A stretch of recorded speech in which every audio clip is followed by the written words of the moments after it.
আসসালামু আলাইকুম রহমতুল্লাহি ওয়া সম্মানিত দর্শক, বাংলাদেশের রাজনীতিতে এখন জামায়াতে ইসলামের স্বর্ণযুগ চলছে। এ গোল্ডেন এরা। জামাত প্রতিষ্ঠিত হওয়ার পর থেকে তাদের জীবনে এমন স্বর্ণালীর সময় কখনো আসেনি। তাদের অর্থ, তাদের বিত্ত, তাদের জনপ্রিয়তা, তাদের সংগঠন, এই মুহূর্তে তাদেরকে নিয়ে আলোচনা, সমালোচনা, সমাজের বিভিন্ন স্তরে তাদের ক্ষমতা, প্রভাব, প্রতিপত্তি, সব মিলিয়ে তারা এখন একটা মুকুটবিহীন সম্রাটে পরিণত হয়েছেন বাংলাদেশের রাজনীতির অঙ্গনে। বোঝার চেষ্টা করুন, যেখানে বিএনপির মতো একটি রাজনৈতিক দল যার 35% জনপ্রিয়তা রয়েছে। তো 35% জনপ্রিয় একটি দল, তার উপরে যখন 6 থেকে 7% যাদের সমর্থন রয়েছে, এরকম একটি দল প্রভুত্ব দেখায়, আধিপত্য দেখায়, প্রভাব বিস্তার করে, তখন বুঝতে হবে যে এই তাদের 6 থেকে 7% যে জনশক্তি, তাদের প্রশাসনিক দক্ষতা, লেখাপড়া, তাদের রাজনীতির জ্ঞান সব মিলিয়ে এতটা, যাকে বলা হয় দক্ষ, এতটা অভিজ্ঞ, এবং প্রায় সব ক্ষেত্রে তাদের যে পটুতা, এটা এতটা বেশি যে মাত্র 7% বা 7 ভাগ জনশক্তি নিয়ে, ভোটার নিয়ে কিংবা জনসমর্থন নিয়ে তারা 35% জনসমর্থনকে রীতিমতো দাপিয়ে বেড়াচ্ছেন, তাড়িয়ে বেড়াচ্ছেন এবং বেহুশ করে ফেলছেন। এটি চারটিখানি কথা নয়। ঠিক একই ঘটনা কিন্তু ঘটেছিল আলেকজান্ডার দ্য গ্রেটের ক্ষেত্রে। তিনি যখন পারস্য আক্রমণ করতে যান, তখন তার সৈন্যবাহিনীর সংখ্যা ছিল মাত্র 40,000। অন্যদিকে পারস্যের রাজা তৃতীয় দারায়ুস, তখন পৃথিবীর একমাত্র পরাশক্তি, তার ধারের কাছে কোনো পরাশক্তি ছিল না, অনলি ওয়ান। আজ যেমন আমেরিকা, রাশিয়া, ভারত, এরকম 10-15টি পরাশক্তি দাঁড়িয়ে গেছে, তার বাইরে আবার অনেকগুলো আঞ্চলিক শক্তি দাঁড়িয়ে গেছে, যেখানে ইচ্ছা করলে আমেরিকাকে আসলে কিছু করতে পারছে না। কিন্তু প্রাচীন দুনিয়াতে আলেকজান্ডারের জমানাতে, আলেকজান্ডারের যখন অভ্যুদয় হলো, তখন আলেকজান্ডারের অবস্থা ছিল আমাদের সার্জিসের মতো বা এনসিপির সেই নাহিদের মতো কিংবা হাসনাতের মতো। আর অন্যদিকে দারায়ুসের যে অবস্থা, পারস্যের সম্রাট, তার অবস্থা ছিল একেবারে ডোনাল্ড ট্রাম্পের মতো। তো সেই ডোনাল্ড ট্রাম্পকে যদি এখন হুমকি দেয় বা আক্রমণ করতে যায় আমাদের নাহিদ, তাহলে ডোনাল্ড ট্রাম্প যেভাবে হাসবেন, ঠিক একই অবস্থা তৈরি হয়েছিল প্রাচীন পারস্যে। যখন যুদ্ধ করার জন্য 40,000 সৈন্য নিয়ে গাওগে মেলাতে উপস্থিত হলেন আলেকজান্ডার দ্য গ্রেট, তখন 3.5 লক্ষ সৈন্যবাহিনী নিয়ে, তাদের রিজার্ভ ফোর্স ছিল হয়তো 8 লাখ থেকে 9 লাখ। তো এত সৈন্য আনার দরকার নাই, তিনি খুব জাঁকজমকপূর্ণভাবে 3.5 লক্ষ সৈন্য নিয়ে সেই যুদ্ধের ময়দানে আসলেন এবং এসে আলেকজান্ডারের বয়স দেখে, 20 বছর বয়স, তা আমাদের হাসনাত আবদুল্লাহ এদের সাথে 10 বছরের ছোট। তো 20 বছর বয়সের একজন বা 21 বছর বয়সের একজন সেনাপতি ইউরোপ থেকে আসছেন, সৈন্য সংখ্যা মাত্র 1040, এবং তাদের যে প্রথাগত অস্ত্র, সেই প্রথাগত অস্ত্র পারস্যের অস্ত্রের মতো এতটা শক্তিশালী নয়। ফলে রীতিমতো হাসাহাসি শুরু হয়ে গেল যে বালকের সঙ্গে কি যুদ্ধ করব, নাচো, গান গাও। আপনারা দেখে নেবেন যাকে বলা হয় ডিসিসিভ ব্যাটেল অফ গাওগা মেলা, এই প্রামাণ্য চিত্রটি দেখলে আপনি বুঝতে পারবেন। তৃতীয় দারায়ুসের সৈন্য শিবিরে আনন্দ এবং উৎসব শুরু হয়ে গেল। একই ঘটনা কিন্তু ঘটেছিল বদরের যুদ্ধে, একেবারে প্রথম বদরের যুদ্ধে, যখন মুসলমানরা গেল যুদ্ধ করার জন্য। 313 জন, তাদের অনেকের তলোয়ার নেই, কারো হাতে খেজুরের লাঠি, পোশাক আশাক ছিন্ন ভিন্ন, ঘোড়া 2 বা 3টে ঘোড়া, 1টা বা 2টো উট, এরকম। আর সবাই পায়ে হেঁটে মদিনা থেকে তারা বদরের প্রান্তে উপস্থিত হলো। আর অন্যদিকে 1000 সৈন্য নিয়ে আরবের ওই সময়টাতে জাজিরাতুল আরবের সবচেয়ে শক্তিশালী যে গোত্র কুরাইশ, সেই কুরাইশের সকল নেতা আশেপাশের তায়েব থেকে অন্যান্য এলাকা থেকে সব মিলে চৌকোষ 1000 সৈন্য নিয়ে আসলেন। সাইবা, উতবা, আবু জেহেল, আবু লাহাব, ওনাদের মতো আবু সুফিয়ানদের মতো টোটাল জাজিরাতুল আরবের বিখ্যাত সেনাপতি এবং নামকরা লোকজন আসলেন এবং মুসলমানদের দুর্দশা দেখে তারা হাসাহাসি শুরু করলেন এবং বলল যে নাচ গানের আয়োজন করো। তো এই হলো কাহিনী। পরবর্তী ইতিহাস আপনারা সবাই জানেন। এখন জামাতের অবস্থা হলো যে জামাত যখন এই বিপ্লবটা হলো তখন সবাই মনে করলো যে আওয়ামী লীগ জামানাতেরা পালিয়ে বেরিয়েছে গত 15 বছর, বিএনপির জামানাতে সবসময় তারা বিএনপির তাবেদারি করেছে, মাথা নিচু করেছে, বিএনপি যখন যেটা বলেছে তারা শুনেছে। এই দলের কি এরকম হতে পারে? কিন্তু 1 সপ্তাহ, 2 সপ্তাহ, 3 সপ্তাহ পরে যখন বিএনপি টের পেল যে বিশ্ববিদ্যালয়গুলো দখল হয়ে গেছে, ছাত্ররা দখল করে রেখেছে শিবিরের নামে, সমন্বয়কের নামে, আর সেখানে ছাত্রদলের ছেলেরা ঢুকতে পারছে না। তারপরে দেখতে পেল যে বিশ্ববিদ্যালয়ের বড় বড় পদগুলো, ভাইস চ্যান্সেলর, প্রক্টর, বড় বড় পদগুলো তারা দখল করে ফেলেছে। তারা সচিবালয়ে গেল, দেখলো যে জামাত সব দখল করে ফেলেছে। ব্যাংক পাড়ায় গিয়ে দেখলো বড় বড় ব্যাংকের ইফেক্টিভ, বিশেষ করে সালামের ব্যাংকগুলো, ইসলামিক ব্যাংকগুলো সব জামাত দখল করে নিয়েছে।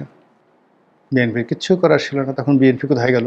একটা টেলিভিশন স্টেশন দখল করা যায় কিনা, তারপরে 2-4টা পত্রিকাগুলো যেটা আছে তাদেরকে প্রেশার ক্রিয়েট করে আওয়ামী লোকদেরকে তাড়িয়ে সেখানে নিজেদের লোক ঢোকানো যায় কিনা, টেম্পো স্ট্যান্ড, বাস স্ট্যান্ড থেকে শুরু করে ফুটপাত, কারণ বাজার, সায়দাবাদ, গাবতলী, এগুলো নিয়ে তারা উঠে পড়ে লাগলো। এভাবে মাস 6 গেল। মাস 6-এর পর যা হলো, সারা বাংলাদেশে একটা রব উঠে গেল, চাঁদাবাজ, চাঁদাবাজ, চাঁদাবাজ। চাঁদা পড়ে পল্টনে, জমা হয় লন্ডনে। সব মিলিয়ে ত্রাহি ত্রাহি অবস্থা।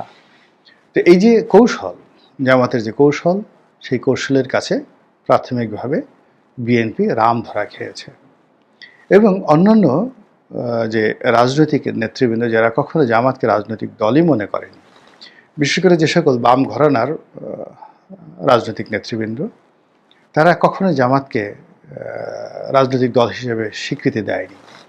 কিন্তু ইদানিং যদি জামাত এবং বাম ঘরানার রাজনীতিবিদ যারা রয়েছেন তারা পাশাপাশি হন, তাহলে জামাতের নেতাদের মধ্যে যে ধরনের একটা ভাব এসে যায়, তারা অনেকটা হেলে দুলে সিংহের মতো, বাঘের মতো তারা চলাফেরা করেন। আর ওই যে বাম ঘরানার লোক যারা সেই 60-এর দশক থেকে জামাতের লোকদেরকে উগ্রবাদী মুসলিম দল, সাম্প্রদায়িক দল, এরা কিছুই জানে না। তো এরা কি কখনো কার্ল মার্কস পড়েছে? এরা কি কখনো নিটসে পড়েছে? এরা কি কখনো বিটোফেনের সঙ্গীত শুনেছে? এরা তো সারাদিন শুধু মওদুদিকে নিয়ে থাকে আর গোলাম আজমকে নিয়ে থাকে। এরা কি জানে? এই অহমকে বোধ যাদের ছিল, এখন তারা দেখা যাচ্ছে যে জামাতের নেতার সঙ্গে হ্যান্ডশেক করার জন্য, কোলাকুলি করার জন্য একেবারে অনেক সেই 10-12 গজ দূর থেকে হাতটা বাড়িয়ে তারপর শেষে হ্যান্ডশেক করার জন্য এগিয়ে যান। আর জামাত নেতার যদি দয়া হয় তাহলে তিনি হাত বাড়ান, তাও আবার ঠিক মহারানী ভিক্টোরিয়া কিংবা রানী দ্বিতীয় এলিজাবেথ যেভাবে নেটিভদের সাথে হ্যান্ডশেক করেছেন, অর্থাৎ আঙ্গুল বাড়িয়ে দিয়ে কোনো অবস্থাতেই করমর্দন করতে গিয়ে যেন 2 ইঞ্চির বেশি আঙ্গুলের স্পর্শ না লাগে। এরকমভাবে তারা দেখবে যে একেবারে হাতের সামনের অংশটিকে এমনভাবে বাড়িয়ে দেয় যে 4টি আঙ্গুলের প্রথম 2 ইঞ্চি সে যে এগিয়ে এলো সে স্পর্শ করতে পারে, এরকম। তো এটা আমার মনে হলো যে আমি কয়েকটা এরকম হ্যান্ডশেক দেখলাম। আর দ্বিতীয়ত দেখলাম যে খুব লম্বা, মানে প্রায় 7 ফিট উচ্চতার একজন বাম ঘরানার তরুণ রাজনীতিবিদ আছে। তো তিনি 4.5 ফিট উচ্চতার একজন জামাত নেতা, তার সঙ্গে অনেক দূর থেকে দৌড়ে আসলেন করমর্দন করার জন্য। এমন একটা হাসি দিলেন যেন মুখে একটা পূর্ণিমার চাঁদ উদ্ভাসিত হয়েছে। কিন্তু কাছাকাছি যাওয়ার পরে ওই জামাত নেতা, 4.5 ফিট উচ্চতার জামাত নেতা, তিনি আঙ্গুলটা এভাবে বাড়িয়ে দিলেন যেন ওই 7 ফিট উচ্চতার বাম নেতা তার ওই 4.5 ফিট উচ্চতার জামাত নেতার আঙ্গুলের 2 ইঞ্চির বেশি যেন স্পর্শ করতে না পারে, এবং তাও only for 2 second to 3 second. আর সেই যে যাকে বলা হয় 7 ফুট উচ্চতার যে লম্বা বাম ঘরানার নেতা, তিনি সেই 4.5 ফুটের সঙ্গে সামঞ্জস্য রক্ষা করার জন্য নিজের সেই মস্তিষ্ককে নতজানু করে, ঘাড়কে নতজানু করে, হাঁটুকে অনেকটা 15 ডিগ্রি অ্যাঙ্গেলে ছোট করে তিনি নিজের উচ্চতা মুহূর্তের মধ্যে 1.5 ফিট কমিয়ে ফেললেন। তাহলে 7.5 ফিট থেকে যদি 1.5 ফিট কমান, তাহলে আপনার কত ফিট হলো? 6 ফিট। তো সেই 7 ফিট থেকে যদি 1.5 ফিট কমান, তাহলে আপনার কত হলো? সেই 5.5 ফিট। তো 5.5 ফিট তার উচ্চতা কমানোর পরেও তিনি সেই যে 4.5 ফিট, তার সঙ্গে যে তার দূরত্ব থেকে গেল আরও 1 ফিট। তো এজন্য জামাত নেতা তার দিকে তাকালেনই না। এর কারণে যদি তার দিকে তাকাতে হয়, তাহলে তো তার মাথাটা একটু উঁচু করতে হয়। তো মাথাটা উঁচু করতে তিনি সেটা রাজি ছিলেন। তিনি অমনোযোগী হয়ে অন্যদিকে চলে গেলেন। এই দৃশ্য দেখে আমার কাছে মনে হলো যে রাজনীতিতে এর চাইতে বড় দুর্ভিক্ষ আমি আমার জীবনে আর কখনো দেখিনি। আমি জিয়া রহমান সাহেবের বডি ল্যাঙ্গুয়েজ দেখেছি, এরশাদ সাহেবের বডি ল্যাঙ্গুয়েজ দেখেছি। বঙ্গবন্ধুর কথা আলাদা, তিনি তো সবসময় গণমানুষের নেতা ছিলেন, যারা মিলিটারি ব্যাকগ্রাউন্ড থেকে এসেছেন।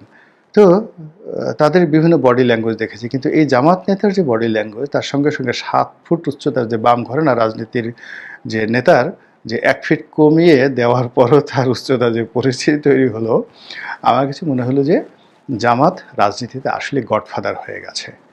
এবং তাদের মধ্যে একটা যাকে বলা হয় মুরব্বিসুলভ ভাব চলে আসছে, পিতৃতান্ত্রিক একটা ভাব চলে আসছে, একটা ফিউডাল জমিদারি একটা মনোভাব চলে এসেছে। এটি বোঝা যায় বডি ল্যাঙ্গুয়েজ। ইদানিং আপনি দেখতে পারবেন যে তারা সবাই টপ টু লো একই ভাষায় কথা বলছেন। দ্বিতীয়ত, তারা যে কৌশল করছেন, মানে সেই কৌশলের মধ্যে মানে ফ্যান, কুলিং ফ্যানটা তাদের হাতে থাকে, আর এক হাতে থাকে হলো হিটার। তারা ইচ্ছা করেই এই রাজনৈতিক অঙ্গনে কাউকে কাউকে ছ্যাঁকা দিয়ে, হিট দিয়ে উত্তেজিত করে দেন। উত্তেজিত করার পর তারা ছুটতে থাকে, তারপরে উত্তেজিত হতে থাকে, তারপরে নানা রকম উত্তপ্ত বাক্য বিনিময় করতে থাকে। আবার একটু পরে জামাত, ধরুন ডান হাত দিয়ে কাউকে ছ্যাঁকা দিয়েছেন, হিটারের ছ্যাঁকা দিয়েছেন, বাম হাতে তাদের একটা কুলিং ফ্যান আছে, সেই কুলিং ফ্যানটা আশীর্বাদের সেই নিদর্শন স্বরূপ তিনি হয়তো বা তারা হয়তো জামাত তার প্রতি ধরলো, আর অমনি হিট আস্তে আস্তে আস্তে আস্তে কমে গেল। কমে যাওয়ার পর তারা ঠান্ডা হলো, ঠান্ডা হওয়ার পর তারা বললো যে না, জামাতের সঠিক আছে। এবং গত 14 মাসে আমরা যেটা দেখেছি, বহু মানুষ, বহু ব্যক্তি বহুবার বহুভাবে চেষ্টা করেছে জামাতের সঙ্গে প্রতিযোগিতা করার জন্য, জামাতকে ব্যাকফুটেজে পাঠিয়ে দেওয়ার জন্য। কিন্তু শেষ অবধি জামাত ওই যে তাদের কাছে যে কুলিং ফ্যান আছে, সেই কুলিং ফ্যান দিয়ে সেই তাদের প্রতিপক্ষকে এমনভাবে ঠান্ডা করেছেন, যদি জামাত পীর প্রথাকে মানতেন, জামাত আসলে পীর মাশায়েক বা ওই যারা কদমবুচি করে গিয়া দয়াল বাবা, কেবলা বাবার পায়ের উপর পড়ে হাউমাউ করে কান্নাকাটি করতে থাকে, তারপরে মাজারের কাছে গিয়ে গড়াগড়ি করে, এই জিনিসগুলো জামাত বিশ্বাস করেন না। তো জামাত যদি সেই জিনিসগুলো বিশ্বাস করতেন, জামাতের নেতৃবৃন্দ, তাহলে ইতিমধ্যে রাজনীতির অনেক লোক তাদের মুরিদ হয়ে যেত, তাদের আশেকান, তাদের জাকেরান হয়ে যেত, এবং দলে দলে লোক মানে জামাতের পক্ষে মিছিল করত। তো এরকম একটা অবস্থায় জামাত চলে আসছে। এবং তার কারণ কি হলো, তারা সমান তালে দিল্লি থেকে ইসলামাবাদ, ইসলামাবাদ থেকে আমেরিকা, আমেরিকা থেকে বেইজিং, সমান তালে তারা খেলছে। তারা সৌদি আরব থেকে তুরস্কর আঙ্কারা, আঙ্কারা থেকে জেদ্দা, জেদ্দা থেকে তেহরান, তেহরান থেকে মধ্যপ্রাচ্যের জর্ডানের রাজধানী আম্মান, আম্মান থেকে কুয়েত, কুয়েত থেকে সৌদি আরবের দাম্মাম, দাহরান। আপনারা নিশ্চয়ই নামগুলো জানেন। সব জায়গাতে জামাতের নারায়েত তাকবীর, আল্লাহু আকবার সমানভাবে বাজছে। আমেরিকা এখন জামাতের সঙ্গে বসতে চায় এবং সকাল বিকালে বসে, এবং শোনা যাচ্ছে যে জামাতের আমির আমেরিকাতে যাবেন। সেক্ষেত্রে যদি ডোনাল্ড ট্রাম্পের সঙ্গে তার বৈঠক হয়ে যায়, অস্বাভাবিক কিছু নয়। তো এই অবস্থাতে জামাত কিন্তু এখন পৌঁছে গেছে। অন্যদিকে জামাতের যারা প্রতিপক্ষ, তারা জামাতকে ভয় পাচ্ছে, এতটা ভয় পাচ্ছে যে জামাতের হাত থেকে বাঁচার জন্য কারো বুলেট প্রুফ জ্যাকেট দরকার হচ্ছে, বুলেট প্রুফ গাড়ি দরকার হচ্ছে, অনেকে নিরাপত্তাহীনতায় ভুগছে, অনেকে আলাদা একটা ব্রিগেড তৈরি করতে চাচ্ছে, স্বেচ্ছাসেবক ব্রিগেড। তো এই যে জামাতের যেটা ভাইব, এই ভাইবটি জামাত কতটা কাজে লাগাতে পারে, কতটা উপভোগ করতে পারে, এবং আমাদের বাংলাদেশের রাজনীতিতে এটা নিয়ামক হিসেবে তারা এটাকে কতটা প্রতিষ্ঠিত করতে পারে সেটাই দেখার বিষয়। মহান আল্লাহ আমাদের সবাইকে হেদায়েত দান করুন এবং হেফাজত করুন। আসসালামু আলাইকুম ওয়া রাহমাতুল্লাহি ওয়া বারাকাতুহু।